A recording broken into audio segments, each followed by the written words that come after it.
जय हिंद दोस्तों। तो बहुत बहुत स्वागत है आपका अपने यूट्यूब चैनल एयू पाठशाला में। दोस्तों तो हम बात करेंगे, आपके बहुत सारे कमेंट्स आ रहे थे कि सर आप ज्योग्राफी के इम्पोर्टेंट क्वेश्चनों की सीरीज़ लेकर आइए। तो हम यह ज्योग्राफी के इम्पोर्टेंट क्वेश्चनों की सीरीज़ लेकर आपके सामने उपस्थित हैं। तो आज हम बात करेंगे मोस्ट इम्पॉर्टेंट ज्योग्राफी के प्रश्न जो आपके CUET एग्ज़ाम में पूछे जा सकते हैं। संभावित प्रश्न, भूगोल के संभावित प्रश्न हम करेंगे जो आपके एग्ज़ाम में छप सकते हैं या आ सकते हैं। तो सिर्फ और आपको कुछ नहीं करना है, उन प्रश्नों को सिर्फ देखते चलना है, क्योंकि ऑप्शनल हैं, MCQ है, मल्टीपल क्वेश्चन बेस आपके प्रश्न रहेंगे। तो सिर्फ आपको इस वीडियो को देखना है। नोट करने की इच्छा है तो नोट भी जरूर कीजिएगा, क्योंकि मोस्ट इंपॉर्टेंट प्रश्न हैं। तो चलिए स्टार्ट करते हैं इस वीडियो को। यदि आपने डोमेन सब्जेक्ट ज्योग्राफी चूज़ किया है तो इसके लिए आपके जो संभावित प्रश्न हैं इस वीडियो में कराए गए हैं। तो चलिए, यूट्यूब पर पहली बार है, सिर्फ और सिर्फ आपके लिए। तो यदि चैनल पर नए हो, चैनल को सब्सक्राइब करके घंटी को प्रेस जरूर कर लीजिएगा। यह हमारा पार्ट 1 है, ऐसे ही कई पार्ट में आएंगे आपके। तो जुलाई से पहले आपको ये वीडियो पढ़ ही लेना है ज्योग्राफी का। तो चलिए हम समझते हैं अच्छे से, डिटेल से सब कुछ। जो भी प्रश्न हमने इनमें लिए हैं वह प्रश्न बहुत ही इंपॉर्टेंट है। तो चलिए समझते हैं सब कुछ डिटेल से।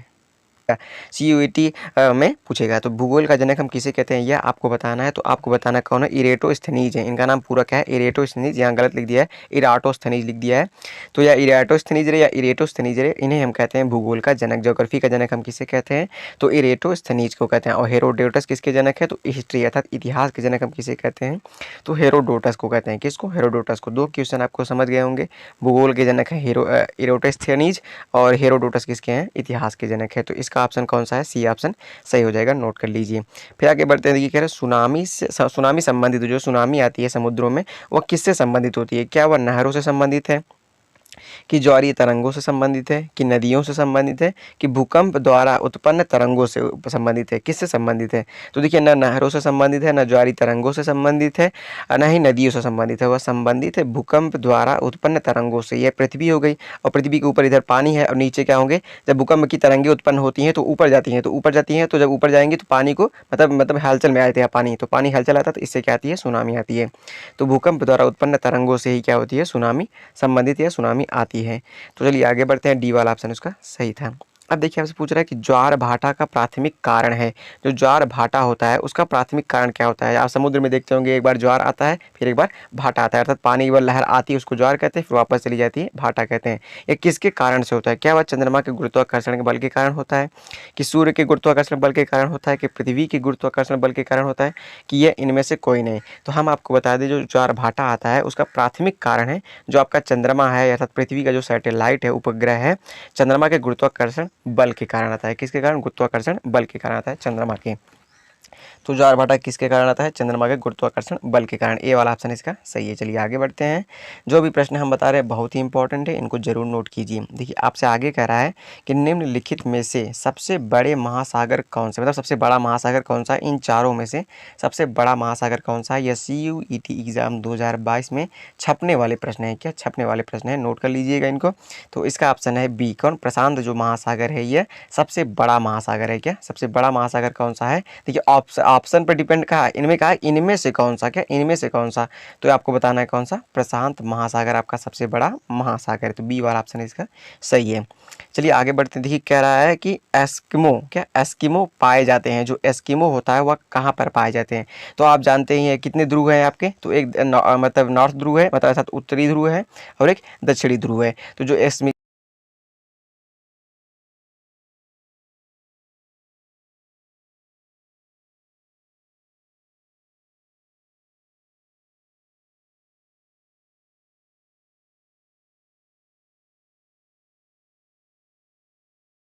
एस्किमो है, क्या जो एस्किमो है वह ध्रुवों पर पाए जाते हैं। कहाँ पर पाए जाते हैं, ध्रुवीय क्षेत्रों में। अब यह ध्रुव हो गया तो इसका कुछ एरिया होगा, तो ध्रुवीय क्षेत्रों में आपके क्या पाए जाते हैं, ऐसे क्या पाए जाते हैं, एस्किमो पाए जाते हैं ध्रुवीय क्षेत्रों में। तो ए वाला ऑप्शन इसका सही है। एस्किमो कहाँ पाए जाते हैं, तो ध्रुवीय क्षेत्रों में पाए जाते हैं। मोस्ट इंपॉर्टेंट प्रश्न है, इसको भी नोट कर लीजिए।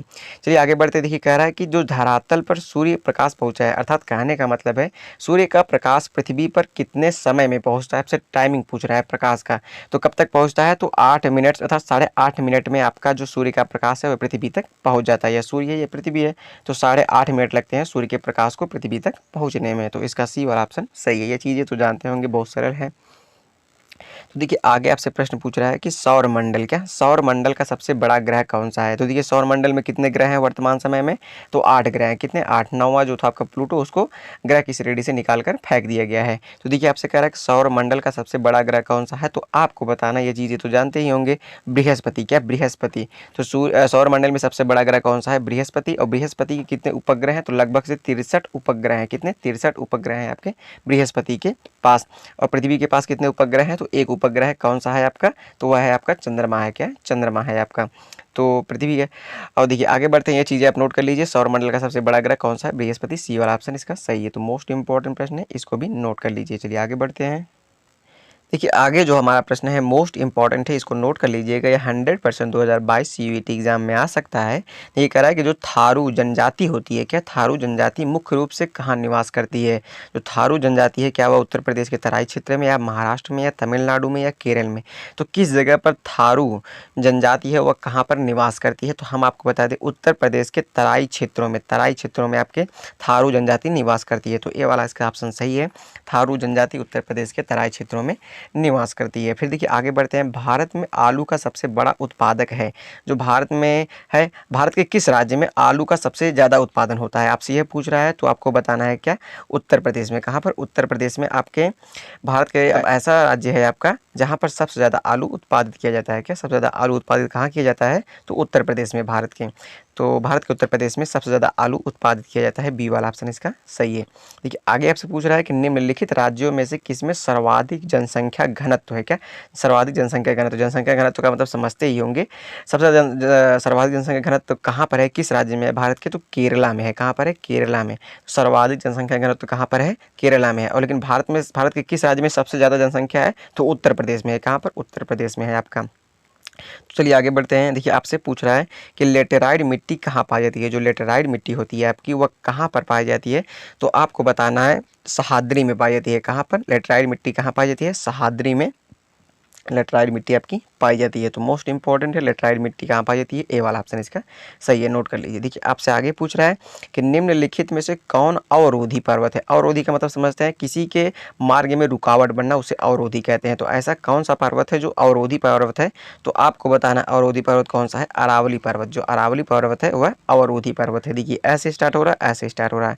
तो अवरोधी पर्वत कौन सा है, तो अरावली पर्वत है। मोस्ट इंपॉर्टेंट प्रश्न है, इसको भी नोट कर लीजिए। अब देखिए आगे आपसे बहुत ही महत्वपूर्ण प्रश्न पूछ रहा है कि निम्न में से कौन सा राज्य हीरे की खाने के लिए प्रसिद्ध है। क्या, जो हीरे की खान होती है इन भारत के किस राज्य में, मतलब कौन सा राज्य प्रसिद्ध है हीरे के लिए, तो आपको बता दें मध्य प्रदेश है। कौन है, मध्य प्रदेश है। तो भारत का मध्य प्रदेश जो है वह हीरे की खानों के लिए प्रसिद्ध है आपका। तो मोस्ट इंपॉर्टेंट है मध्य प्रदेश, इसका ऑप्शन सही है, नोट कर लीजिए। मध्य प्रदेश की राजधानी क्या है, भोपाल है आपकी। देखिए आगे बढ़ते हैं, निम्न में से किस प्रदेश में वर्ष भर बारिश होती है, मतलब वर्ष भर मतलब पूरा साल, मतलब 365 दिन बारिश होती रहती है। ऐसा कौन सा प्रदेश है, कहाँ पर होती है, तो कहाँ पर होती है, आपको बता दें भूमध्य रेखीय प्रदेश में। कहाँ पर, भूमध्य रेखीय प्रदेश में प्रत्येक वर्ष मतलब हमेशा बारिश होती रहती है। वहाँ 365 के 65 दिन बारिश होती रहती है। तो वहाँ के लोग कैसे जीवन व्यतीत करते होंगे, आप वही जानते होंगे, हम लोग कैसे जान सकते हैं। हमारे यहाँ तो मौसम के अनुसार 4 महीने ठंडी, 4 महीने गर्मी, 4 महीने वर्षा होती है।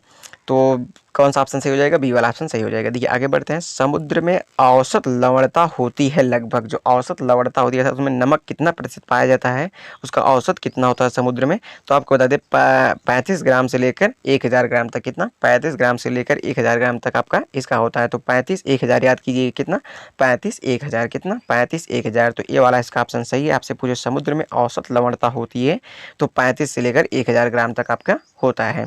तो मोस्ट इंपॉर्टेंट है, इसको नोट कर लीजिए, ए वाला ऑप्शन सही है।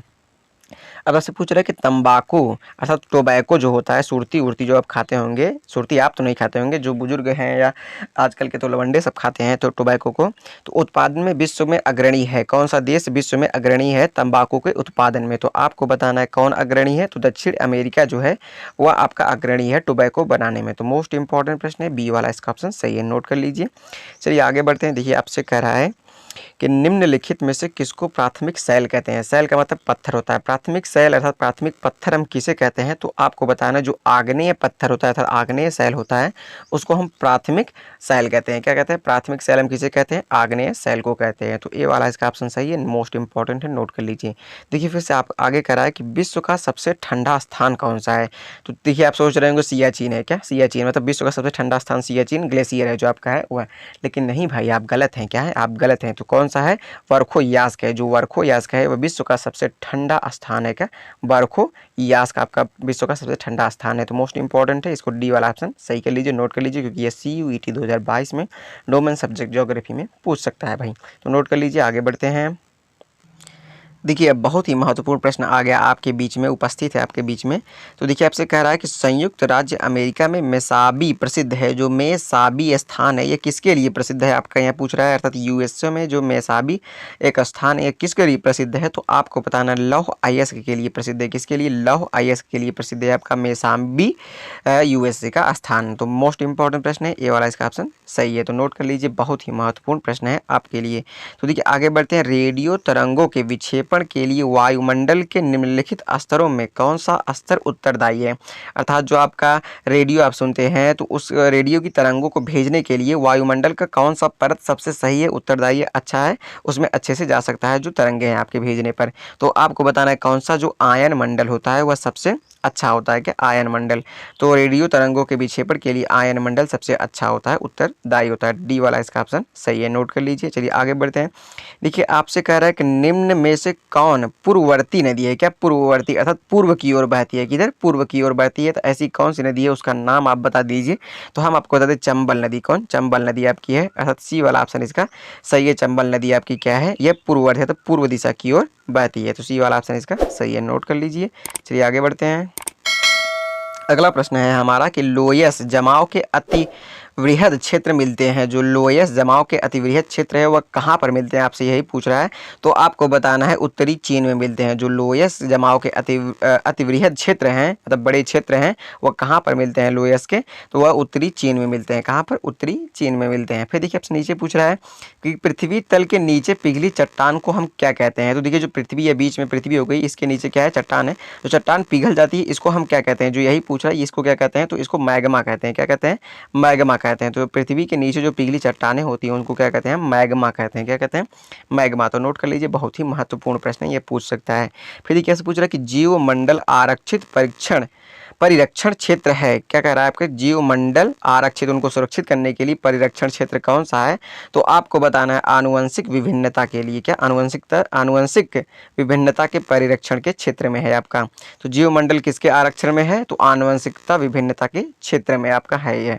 तो इसका डी वाला ऑप्शन सही हो जाएगा। तो मोस्ट इंपॉर्टेंट प्रश्न है। तो इस प्रकार से हमने ज्योग्राफी के कम से कम 30 से 40 क्वेश्चन डिस्कस किए, जिनमें से 1 या 2 या 3 या 4 आपके डोमेन सब्जेक्ट में इन से फंस सकते हैं। क्या? इनसे फंस सकते हैं आपके प्रश्न। तो इनको नोट कर लीजिए, याद रखिए कौन सा ऑप्शन किसका है, और मतलब सही से समझिए रहिए अच्छे से, ताकि आपको कुछ गड़बड़ी ना हो एग्जाम में। तो ज्योग्राफी का यह पार्ट 1 समाप्त होता है। पार्ट 2 जल्द ही आएगा, उसमें भी बहुत ही इंपॉर्टेंट प्रश्न रहेंगे ज्योग्राफी के। तो लेक्चर को शुरू से अंत तक देखिएगा, क्योंकि मोस्ट इंपॉर्टेंट है। जैसे ही अगला वीडियो आएगा आप तुरंत उनको देखिए, क्योंकि आपका एग्ज़ाम बहुत ही नज़दीक है। तो शेयर कीजिएगा और सब्सक्राइब कर लीजिएगा चैनल को, इसी प्रकार की वीडियोस पाने के लिए। CUET से कोई नई अपडेट आती है हम आपको रूबरू कराएंगे, और क्लासेस भी इसी प्रकार से प्रोवाइड कराते रहेंगे। सब्सक्राइब जरूर कीजिएगा। और पॉलिटिकल साइंस की भी बहुत मतलब मोस्ट इंपॉर्टेंट प्रश्नों की सीरीज चल रही है, उनको भी जाकर देखिए प्लेलिस्ट सेक्शन में। हिस्ट्री के भी और हिंदी के भी चल रही हैं, तो आप जाकर चेक कर सकते हैं प्लेलिस्ट सेक्शन में। तो चलिए मिलेंगे नेक्स्ट वीडियो में, तब तक के लिए जय हिंद, वंदे मातरम, बाय बाय।